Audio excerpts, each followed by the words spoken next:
ladies and gentlemen, it's To Tell the Truth. And here sitting in for Gary Moore is our host for today, Bill Cullen. Oh, you are very nice. Thank you. Thank you all. Thank you. Hi there.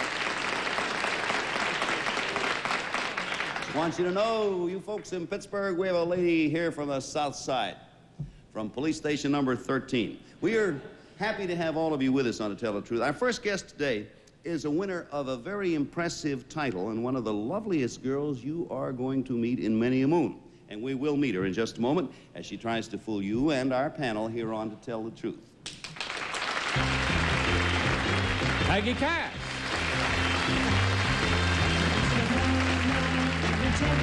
Keir DeLay.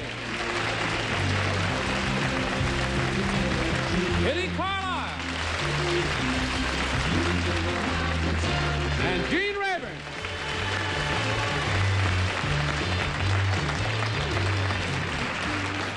Oh, you all look beautiful today. As usual. Take this opportunity to, on behalf of Gary, welcome you. Hey, Keir, I understand beside the theater, motion picture, and television, you're adding a whole new dimension to your career. What is it? Well, I have a record out, a single of the song that I sing in Butterflies Are Free, and also just starting is being released now, an album, a full album of 12 songs. Very best of luck with it. Yeah, and it's fun. You know, actually, it's marvelous because I have no reputation and I can really relax. I have no reputation to make or break or anything else. Amazing. And I love it. That's all I do is home is sing to myself ever since I've done these records. I hope it sells thousands, nay, millions of copies. Thank you. I hope it does better than an album I did once. How bad was that album? The title of mine Bill? was The 1,000 Best Songs of Bill Cullen. And it sold 12 copies. Like yours, only the things were reversed. Hey, what do you say, just to change the subject, we meet our lovely first guest, okay? Okay. Number one, what is your name, please? My name is Stephanie Clark. Number two.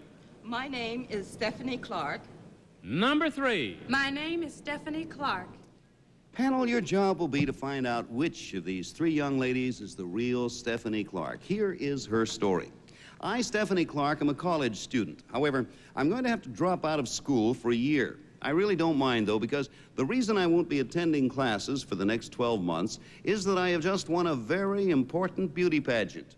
Naturally, I will be very busy making personal appearances and fulfilling the other commitments that go along with winning this honor. The most thrilling thing about winning this pageant is the chance to meet and talk with black people all over the country and to entertain and give pride to our men in Vietnam. You may have guessed it, I have just won the title of Miss Black America. Signed, Stephanie Clark.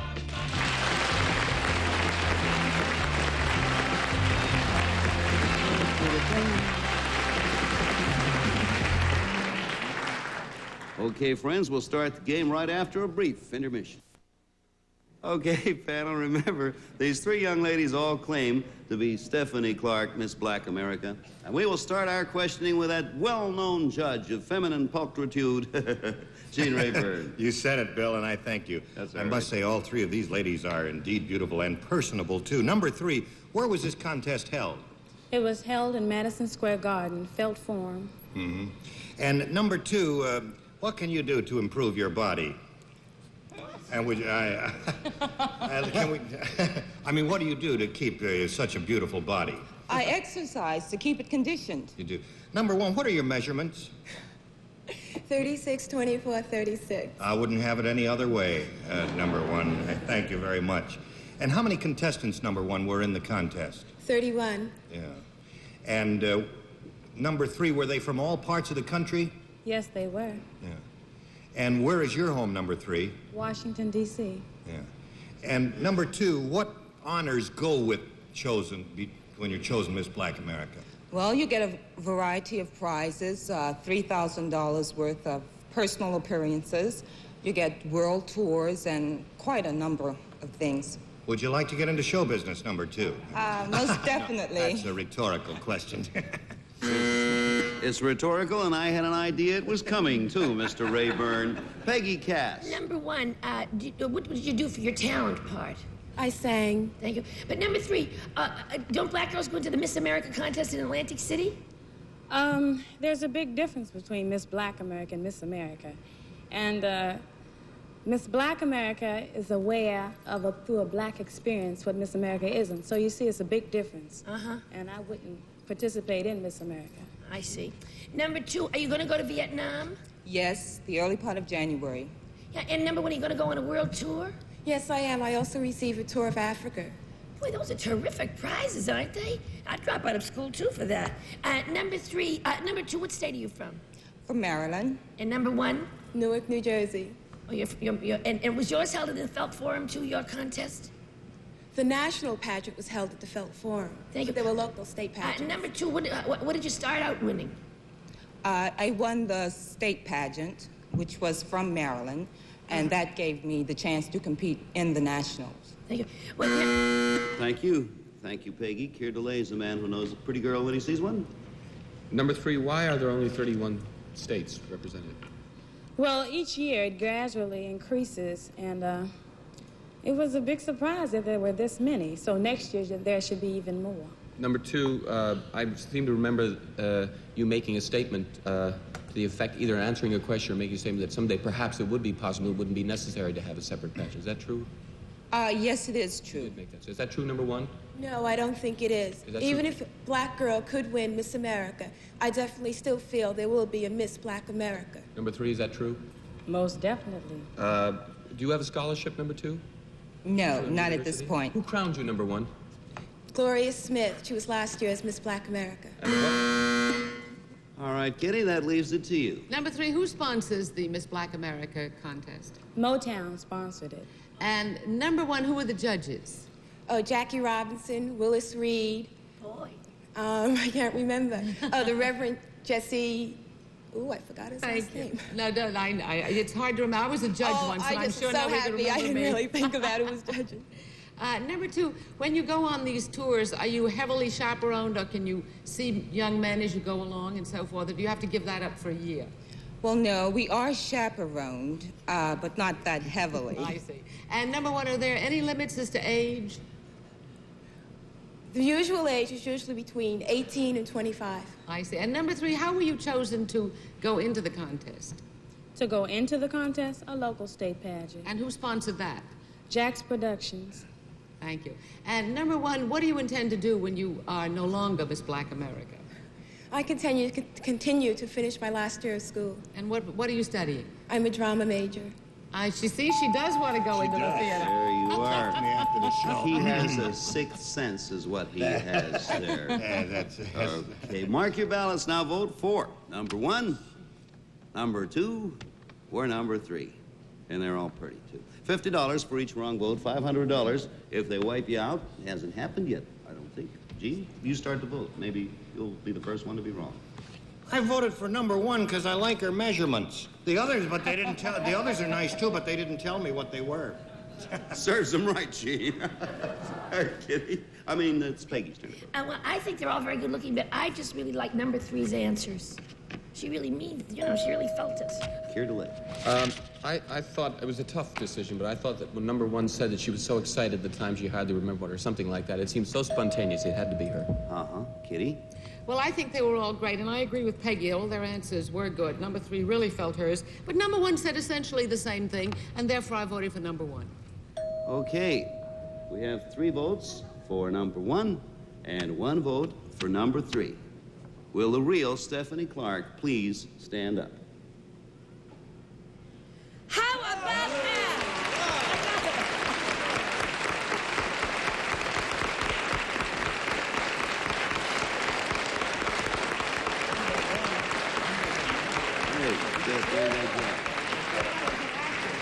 Did you say number 1 is an actor? I say number All 1 right. is an actor. Let's find out. Number 1, what is your real name and what do you do, please? My name is Beverly Joy Forrest, and I'm a senior at Hofstra University, majoring in drama performance. There you are. That would be a right.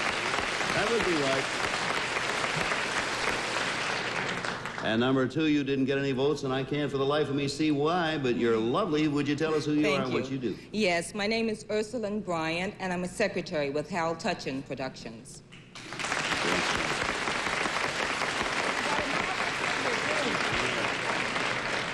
Maybe you better say that so she can hear it, Kitty. I said, and you got a marvelous figure, too. Thank you very much. Hear, hear, if I may. All right, now, this question was established.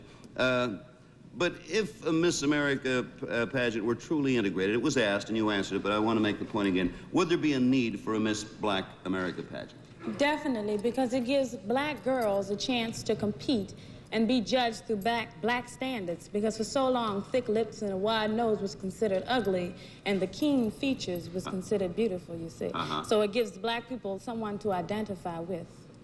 Now, naturally, I imagine when you perform in Vietnam for the troops, you won't be performing for black troops. You'll be performing for all troops. Is that not true? Anybody who want to listen, even the animals, can come out there.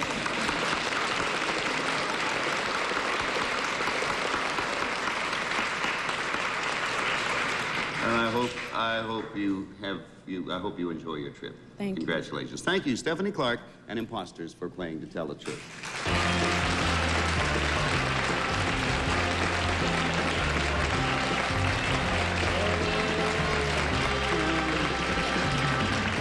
Well, needless to say, the world today is full of stories of young people who are unhappy and discontented with their lives. Our next guest says that these kind of feelings often begin in the first 5 years of a child's life, and he's got the answers on how to handle those first 5 years, which can be the hardest. We'll meet him in a moment, right after these messages. Okay, now let's meet our authority on children. Number one, what is your name, please? My name is Fitzhugh Dodson. Number two. My name is Fitzhugh Dodson. Number three. My name is Fitzhugh Dodson. Okay, panel, here is Fitzhugh Dodson's story, so listen carefully if you would. I, Fitzhugh Dodson, believe that good parents are not born, they are made. In this age of intense, specialized training, it's frightening to report that there is little done to teach adults how to handle the most important job in the world, raising a tiny, newborn human being to be happy and fulfilled an adult. Parents are, there's some or words to that effect. Follow it yourself. Yeah, now I lost. Parents are supposed to be parents by instinct without any knowledge or preparation. I have written a book telling parents how to keep children active, their maximum intellectual and emotional development at peak without disregarding the fact that mothers and fathers also have their needs and their rights. I don't need any help, thank you, Mr. I call my new book, How to Parent. So there, right there. Signed, Dr. Fitzhugh Dodson.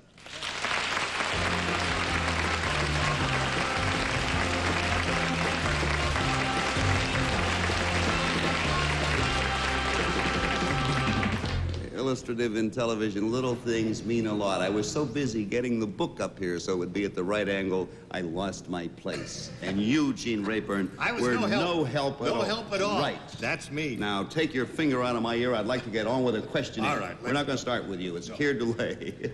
Number one, are you a psychiatrist? No. Number two, where did you go to medical school?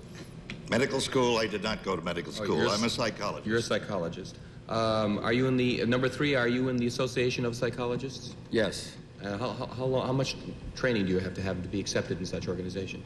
6 years. Number two, what is the basic age, would you say, in which the clay, if one could speak of the personality as clay, is basically formed? The clay, meaning the baby, I would assume that this starts right out in his first day of life. In other words, is there a point when one can say that the damage is done and that there's not too much more that can be done in the basic formation of a personality, number two? Don't believe, Mr. DeLay, that the damage is ever done. I think it can always be repaired.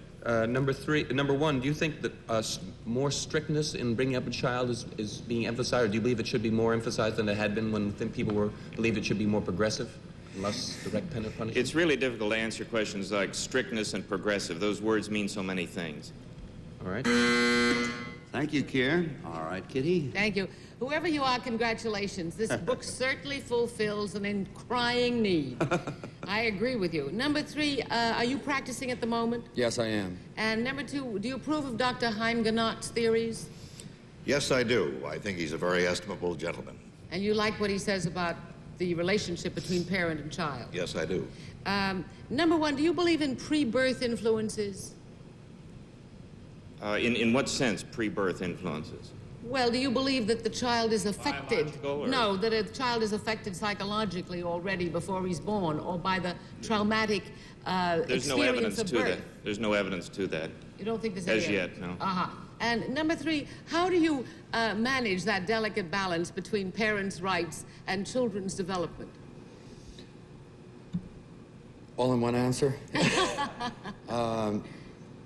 The parent remains the parent, the child, the child. There is no bridge. Number 1, do you believe a parent should be a pal to a child, or that a child really doesn't want a 40-year-old pal? No, he doesn't want a 40-year-old pal, but he does want a 40-year-old or 38 or 24-year-old person who is interested in him, but not on the level of a pal. And number 2, do you think... Kitty, you speak like someone who has children of her own. That's the truth. Gene Rayburn. Thank you, Bill. It's a very interesting subject. Number 3, I take it you are a psychologist also? Yes. And number 3, are you, as a psychologist, psychoanalytically oriented? To a point. Yes. Number 1, are you a so-called neo-Freudian? No, I'm just me. I've been influenced by different schools of thought, but I'm me. Yeah. Number 2, do you believe that there are various stages in the personality development of a child? Most certainly. Yeah. Would you name one of the stages of personality development? Well, I believe that they drift from what I call equilibrium and then into disequilibrium. There are certain corners that they have to turn. And these Thank you, stages... number 2. Number 1, is it possible to give a child too much love? No. Number 3, do you agree with that? I agree.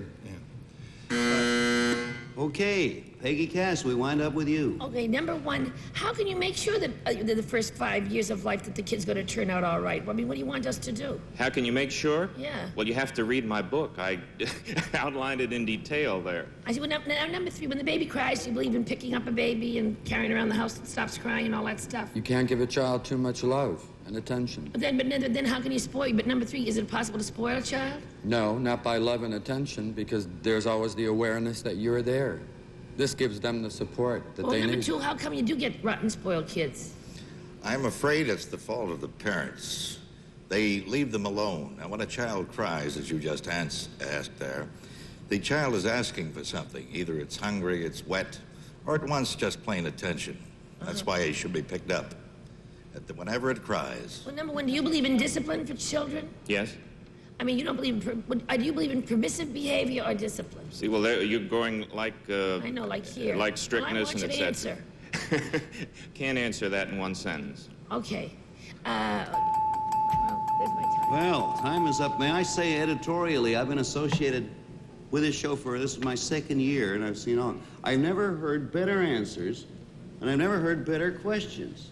I feel like I'm a dumb idiot, and I'm glad I wasn't on the panel there, because I would have spoiled it. We're all nervous parents. Yeah, I get that very strong impression. I'm not a parent. I was, however, a child on several occasions. Vote for 1, or 2, or 3, or me if you want to. Care delay, you're going to be first with the votes. Well, not only because number 1 was most assured in his answers, but he also was very exact, and he's a scientist. And scientists are exact about terms, so I think it's number 1. And number 1, that's 1 for 1. All right, Kitty? Well, I nearly voted for number 3 because he has a pencil or a pen in his pocket. And most doctors that I ever met have pens sticking out of their pockets. That's true. And they also look like thermometers. So maybe a thermometer. But I had to vote for number 1 because I agree with you. He was more scientific and also rather cross with us because we asked silly questions. Okay, did you notice anything in anyone's pocket, Gene? Or do you just want a plain vote? Well, I tell you, beneath number 1's mean exterior beats a warm-hearted doctor who loves kids, and that's why I voted for number 1. You need a warm-hearted doctor as soon as we get off the air. Peggy Cass. I voted for good old shifty number 1. Shifty number 1. Oh, are you out on the proverbial limb? 4 votes for number 1. Will the real Dr. Fitzhugh Dodson please stand up?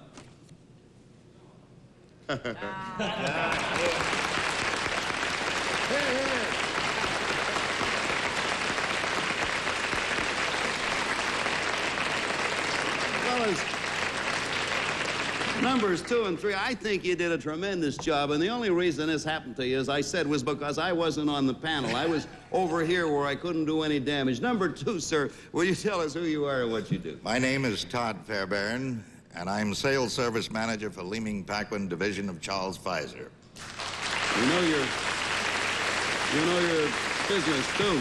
Number 3, sir, also excellent. My name is Fred Dimmick. I'm the manager of the main floor of Bergdorf Goodman's here in New York, and I'm not married. You sounded like you were. Dr. Dodson, I understand that you are the founder of a very fine school. Would you tell us about it? It's called La Primera Preschool, and it's in Torrance, California. And it's a rather unique institution in that we not only try to do a lot of interesting things that have not been done before that other people claim could not be done in the school. We take children who are 3 and 4 and 5 years old in the preschool and kindergarten. But we also believe in working with the parents and helping the parents to achieve the maximum intellectual and emotional growth for their children in the first 5 years of life. And this book actually grew out of 7 years of lectures which I give to the parents. Thank you very much, Dr. Fitzhugh Dodson and Imposters, for playing a fine game on To Tell the Truth.